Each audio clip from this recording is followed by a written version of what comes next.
প্রিয় দর্শক, আপনাদের ভালোবাসায় আসলাম এক অসহায় মেয়ের কাছে। আমরা শুনবো তার জীবন কাহিনী। আসসালামু আলাইকুম। আপু কেমন আছেন? জি, আপনার দয় ভালো আছে। আচ্ছা, যাই হোক, তোমার বয়সটা তখন কত বলছিলে? আমার বয়স 18। 18+। তোর নামটা কি একবার জানতে পারি? আমার নাম মাহি। তোমার হোম ডিস্ট্রিক্টটা একবার বলো তো। কোন ডিস্ট্রিক্ট? চট্টগ্রাম।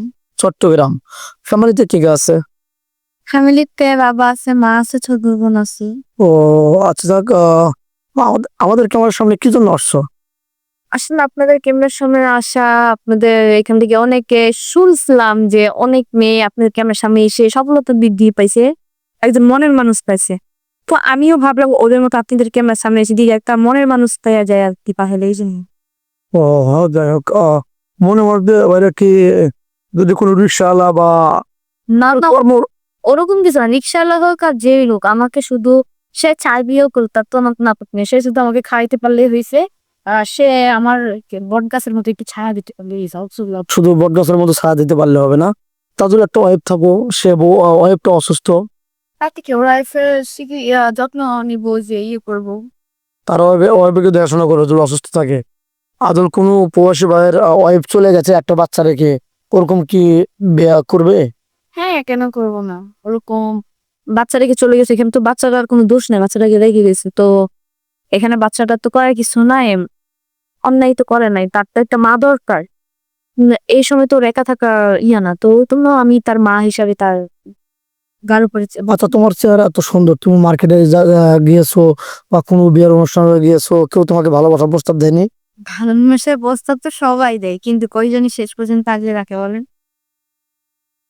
ও দেখ, তুমি ওটা একসেপ্ট করোনি, এই তো। যে গরিবের মেয়ে, আমি কোনো কলঙ্কে জড়াতে চাই না। আমার ফ্যামিলি থেকে যেখানে বিয়ে দেবে ওখানে আমি বিয়া করতে রাজি, নাকি একা একা কোনো মানে ডিসিশন, আমি যে ভুল ডিসিশন আমি একা নেবো না। তাই নাকি?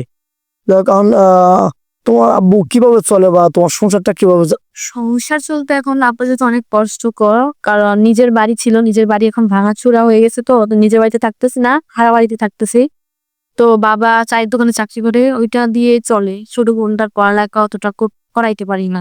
তাহলে খুব খারাপ পজিশনে আছো, মানে খুব একটা দিনকার ভালো যাচ্ছে না।